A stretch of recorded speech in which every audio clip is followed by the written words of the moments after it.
Welcome to Advisor Talk with Frank LaRosa.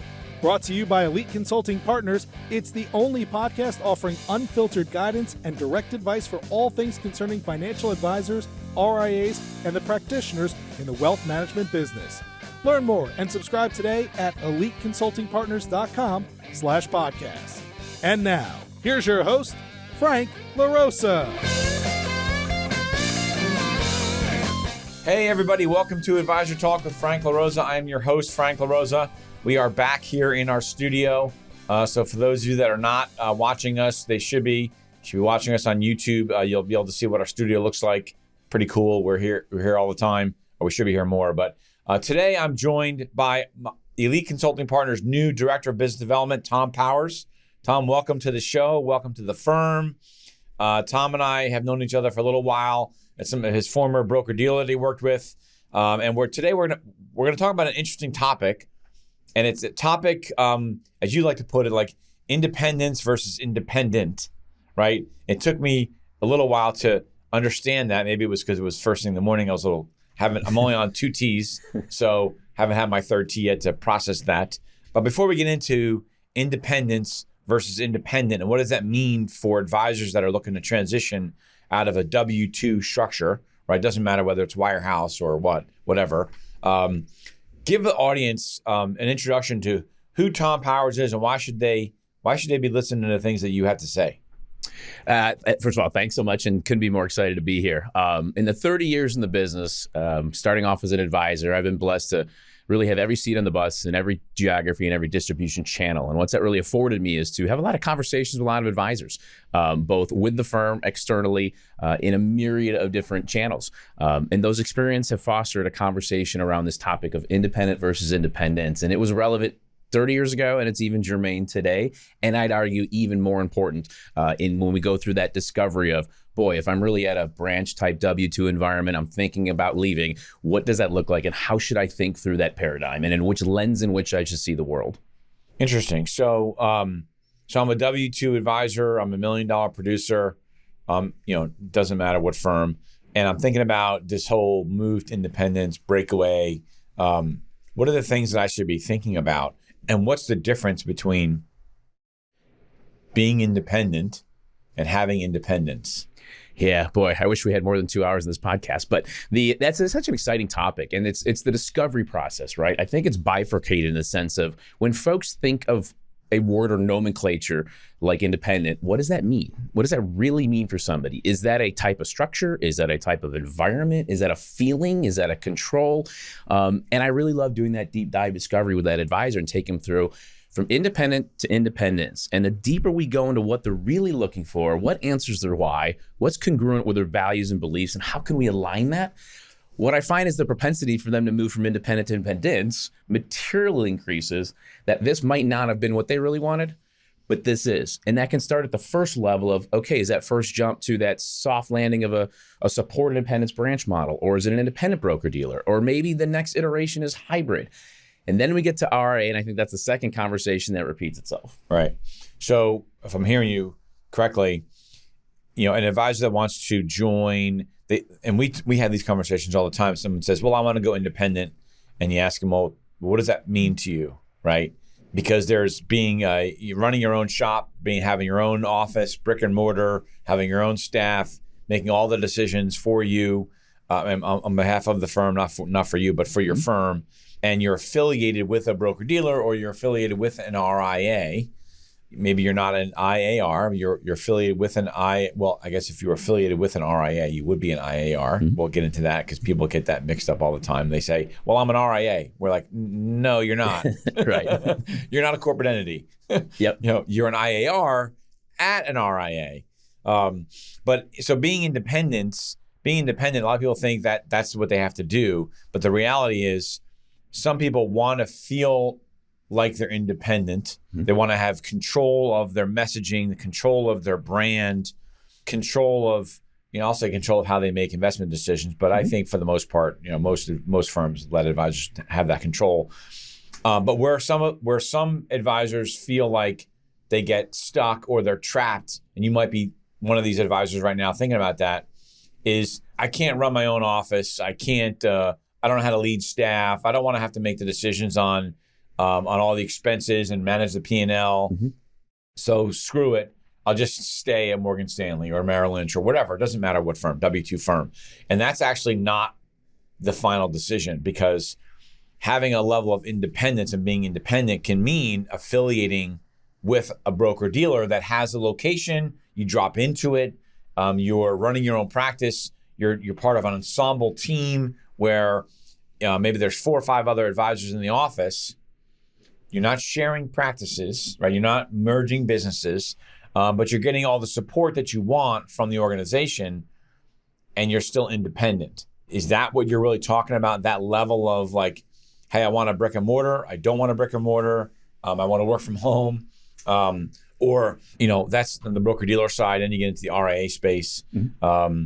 And it's just all different ways to affiliate. Maybe you want to be a W-2 advisor. You still like to be W-2. Maybe, honestly, if you're not that large of a producer, maybe sometimes it doesn't even pay to be 1099. Right. If you don't have the write-offs and to make the math work between the different tax brackets. And it's just easier to just be W-2, have the firm take care of the taxes, and don't have to worry about your quarterlies and all that other good stuff. Mm-hmm. But I guess what you're saying is, even if in that case, you can be W-2 and still be in an independent environment. With some of the firms that you worked with, like what other options or what other channels have you seen with some of the other firms that you worked with in the past that, aside from a straight 1099 or W-2, when you talk about hybrid, like what is that? What is that? How does that work to the audience? Because we talk to advisors and they say, well, I want to be hybrid. And you ask them, well, what does that mean to you? Right? And they don't quite know. They just heard it and it sounds sort of cool. They think. Yes. But in your mind, when you look at hybrid firms, what does that look like to you and in your experience? Because you worked at a firm. Well, you worked at an organization that had a hybrid model, and I ran one myself. Right, exactly. So, how do they operate? What does that look like? And if you're a financial advisor, what does it look like to you? And what does it mean to be hybrid? Great insights, by the way, and hit the cover off the ball. And I think if you start at that first level, it's pretty easy to start talking to an advisor around the basics, right? What product set do you need? What fintech stack? How do you do your social media and marketing? And I think those questions get answered fairly quickly, and we can start to think of the box. But I think the really value add that we do, at least here at Elite, is taking it to that next level of that independence. Maybe it's the feel or control. Maybe it's the incongruency with the culture of the organization. And I think that's where you start to develop the nuances to now what you're talking about is, okay, let's define where to land. Specifically in the hybrid space, I feel like there's lexicons and everyone has a different definition of what those words are. But from a traditional sense, it's a good place a lot of times for soft landing for those, let's just call it W-2 employee type large branch distribution centers, where they're ready to make the leap, but they're not. Maybe they still have 12B1 fee revenue or some insurance business. And it's too much to change it all at once, where you can find firms where either together or bifurcated is the RIA, the registered investment advisor, and the broker dealer. So for the first time ever, they'll probably be detethered. And it can be a little clunky because you might have different platforms and systems to aggregate, and the client experience might change. So, but the idea is you're going to keep your securities licenses. You're going to have an advisory business in the RIA space, either as an RIA or an IR. There's many ways to nuance that. You're still going to keep your securities licenses because you need them either for a legacy business or to transact some things that you can't just do on a custodian. Potentially stay there forever, or then to migrate into that RIA space. And then it really starts again, independence in the RIA space. As much as that conversation is dissimilar, it's very similar to that first discovery and that first leap, because it's the same nuances in that space. It's not all the same. It's not all cut out of the same mold. And it's literally the same conversation of where to fit the first time on the jump, because of the same nuances and availabilities in that space. And it really boils down to our job and ability to really understand, ask the right questions, figure out what the future is for this organization, firm, ensemble practice, as you said, and really coach them through the best fit. Yeah, we actually have a client, a friend of mine, a client who you've worked with in the past. They moved about 5 years ago or so, maybe going on 6 years by the end of the year. And the plan was they were going to move. They were already independent. I'll call it independent light because they were at Finet. So it's like you're independent, but not really, maybe.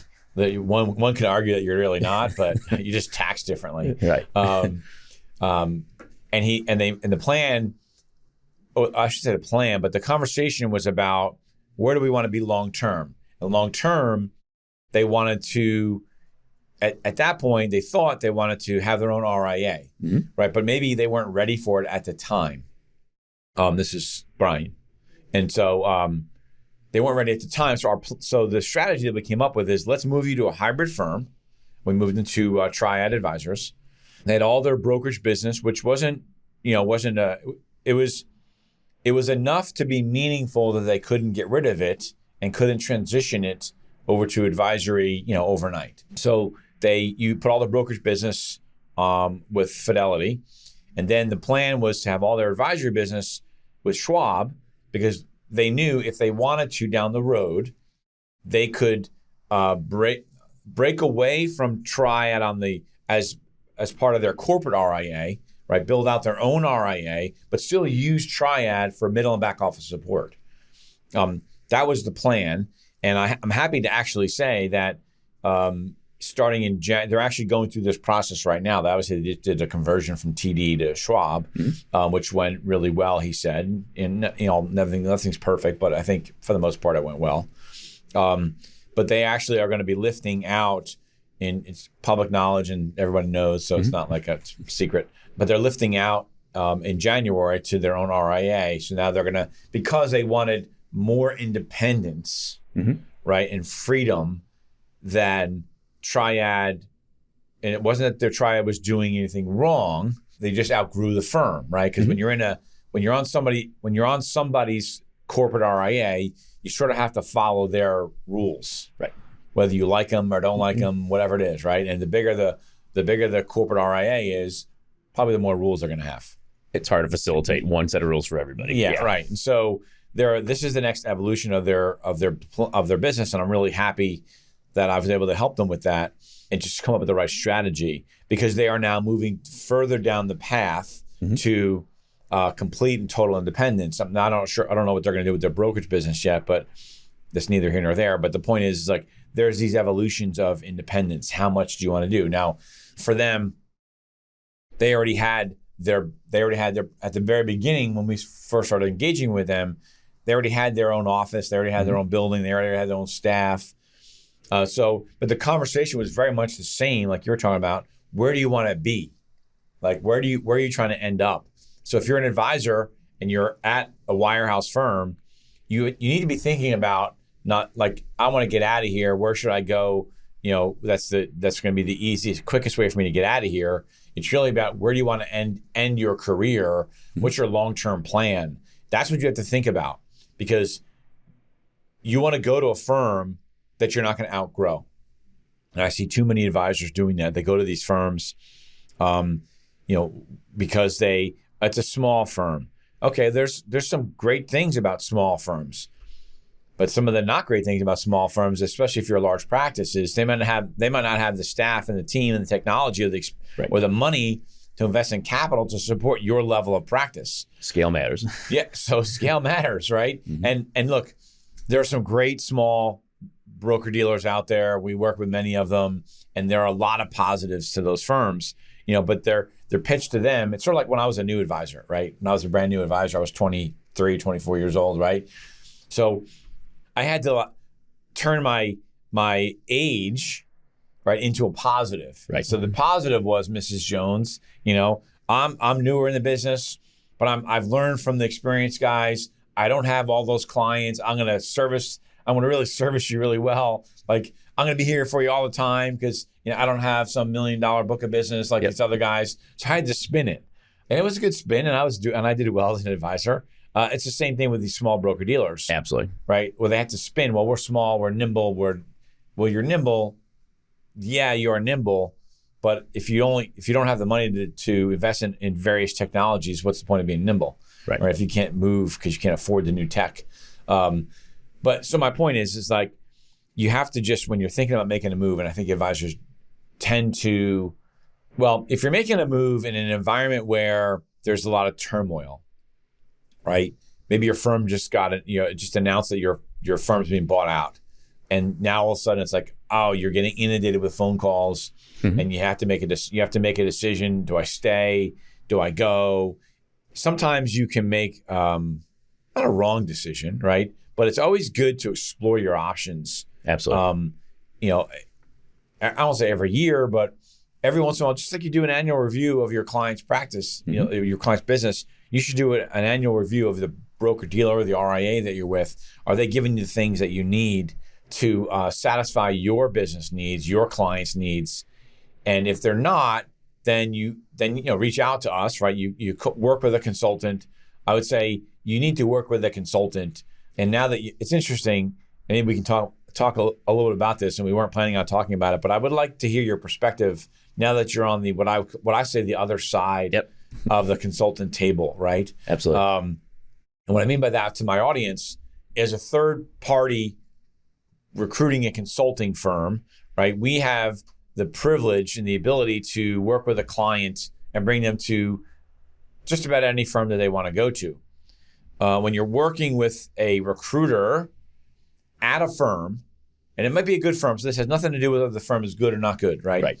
You're working with a recruiter at a firm, they can only talk to you about one firm. That is the firm that they work with, Correct. right?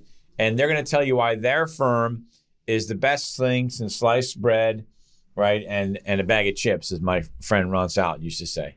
And being on our side of the table now, we get the ability to really consult with our advisors and make sure that you're finding the right firm for where you're really trying to go to, because we're not beholden to any one firm or another, right? So from your perspective as a consultant, and you've done some consulting work, right?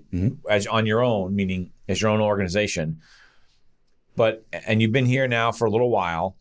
What's been your the glaring difference between when you were an intern? I'll just call it an internal, Sure. a corporate recruiter is probably the better way to put it. Yep. Versus now being on this side of the table, essentially representing the financial advisor. Right.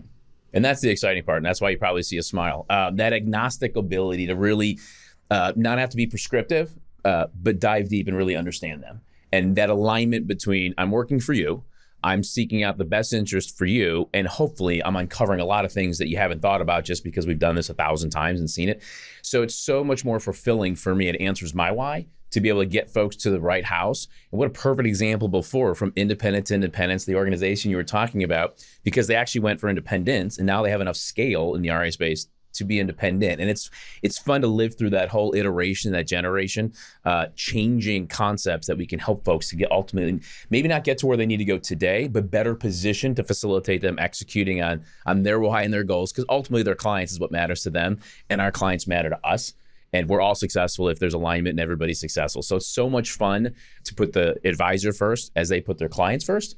And really our job is just to help facilitate getting to where they need to go to better position them for success. And that doesn't necessarily mean financial. That could be personal, spiritual, any kind of development that they don't think they have alignment with their current organization, or quite frankly, understand the landscape. We've thrown a lot of words around today that mean different things to different people. Sometimes they even mean different things within an organization, but the reality is, I love being able to fight that fight for them. Go run your business. Just like you tell your business owners, you should be having evaluation every 3 years of your business. You should always have a succession, a plan B. We're harping on the same thing for the folks that we're lucky enough to get to partner and work with. And it's just super fun. So what did you do? This is maybe a loaded question. I'm not really sure. But so when you were a corporate recruiter and you were working with an advisor that you just really, you loved, you wanted to get into the firm, was there ever a time where you felt like, man, I would really love to get this advisor to have this practice join our firm, but I just know in my gut, like we're probably not the right fit for that advisor. And then what did you do? Yeah, great question. I can reflect about 20 examples, whether it was being a branch or complex manager, or having my own firm, or then running biz dev. I think you do what's right? It's the same thing we say with clients, because if you don't do what's right, the worst thing to do is to bring someone in an organization that it doesn't fit. I've been blessed. I was just talking with another one of your leadership team about the second or third time they've been able to help somebody move, for lack of a better word. I've done that too. So you can't move someone 2 or 3 times and work with them for your career if you're not open and honest. And even worse from a firm perspective, if you bring somebody in you'll get a couple testimonials if they're great. You'll get 100 bad ones if it's not a good fit.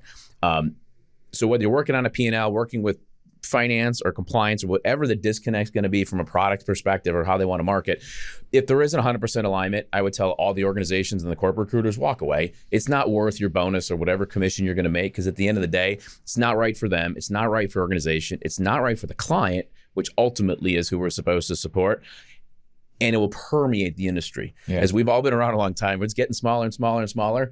You sure as heck don't want to make bad decisions and bad fits for short-term results. Yeah, it is a small street, and it keeps getting smaller as bigger firms are gobbling up smaller firms. Mm-hmm. And there's a lot of advisor movement. So there's plenty of advisors to go around in terms of your ability to compete. If you're if corporate recruiter, your ability to compete and bring advisors to your firm. What you don't want to do is be disingenuous, right? Great I don't know word. if that's lying, but be disingenuous about whether or not that particular advisor is going to fit your firm. And then they go there because they're trusting you, and things don't go the way that they want. And maybe they stay there, but they're not referring you business. So it's like the opportunity lost that you don't even realize. Correct. Because they're not referring you any more business. And candidly, not that this is a plug for what we do for a living, but that's where we are the filter, right? We filter that stuff out because we know, again, not that a firm is being disingenuous, but everyone's in sales. Correct. Right? Everybody wants to win. This is a financial service business, is largely known as I know this is going to come as a surprise, but a type A personality kind of business. I know that's a shocker to most people. And so people want to win. And, it's our job to sort of sift through some of the noise to say, listen, I think that recruiter is really excited about you, but I don't think he's hearing what you're saying. And I'm concerned about this, or that. I recently had an advisor, a client of ours, large team, multi-million-dollar team, and I have him talking to a couple of different firms. And a friend of theirs moved from one firm to another firm, both independent, and to a firm that I did not recommend to this team at the beginning, because I just I knew the team. We get intimately involved. We know our clients, and I just knew that there were some things about that firm. It's a good firm, but not for this client. Right. Yep. And there's a lot of reasons: trust services, branding issues, those types of things that I knew were problematic, which is why they were leaving the current firm they're at. Right. And so they called me over the weekend, and they were like, "Hey, Frank, our friend, blah, blah, blah, just moved from this firm to that firm. And, he's glowing reviews and he's raving about it and all that other stuff." I'm like, well, of course, they just gave him a lot of money to move. So, of course, he's going to be happy. He's looking at his checking account. He's in the honeymoon phase. Yeah, right, exactly. Again, I didn't know that guy, and it may be a great firm for him, right? But for my client, I said, listen, happy to have that conversation. We'll go down that road. We'll have the conversation.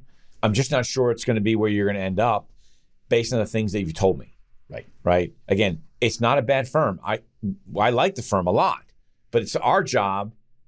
Like, I like a lot of firms, right? There's a lot of good firms there's a lot of great advisors and a lot of great firms, and they all match. And our job is to get the right ones to the right firms. And in that case, it wasn't. The corporate recruiters, they're just not seeing it that way, right? Right. And so sometimes we have to be we have to sort of bring the bad message to them, like, hey, listen, they're gonna go to the prom with somebody else. And it's sort of hard to hear that, but the reality is that's our job. So anyway, I think we sort of went off on a little bit of a tangent. This is what, when Thom and I get talking, we can sort of go down so many different paths about stuff. But I think the message that Thom is really trying to get across is, when you say you want to go independent, make sure you understand what that means to you, right? Because there is a difference within the independent spectrum, and there's a place for everybody. It doesn't, and if you're at a wirehouse, and I keep saying wire, but W-2 structure, I'm not picking on wirehouses, but in W-2 structure, and you stay there because you feel like you don't have any options in a more independent environment, right? You do have options. So don't think that you don't. We talked about a lot of different things here, so you probably have to rewind it and go take some. Tom dropped some big fancy words at the beginning of the conversation, so I had to take it down a little bit from my. I've run out, so you checked them all off. But listen, Tom has been great.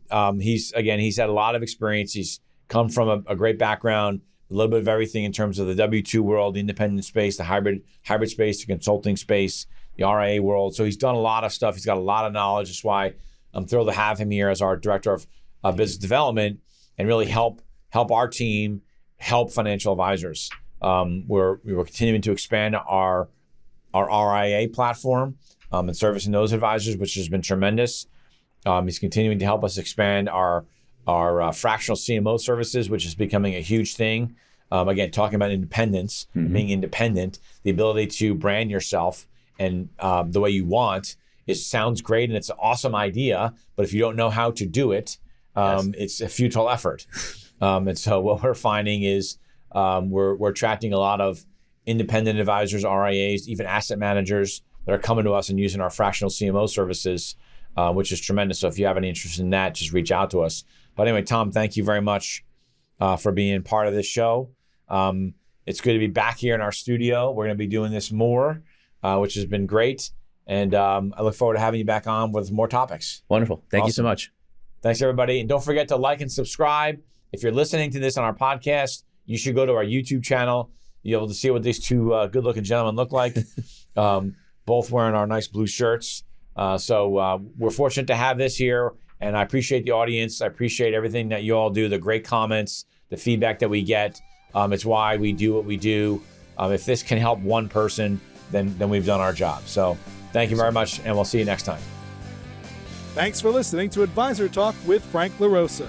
If you're looking for more advice or solutions on any topics in the financial services industry, or you just want to subscribe to our podcast, head on over to eliteconsultingpartners.com/podcasts.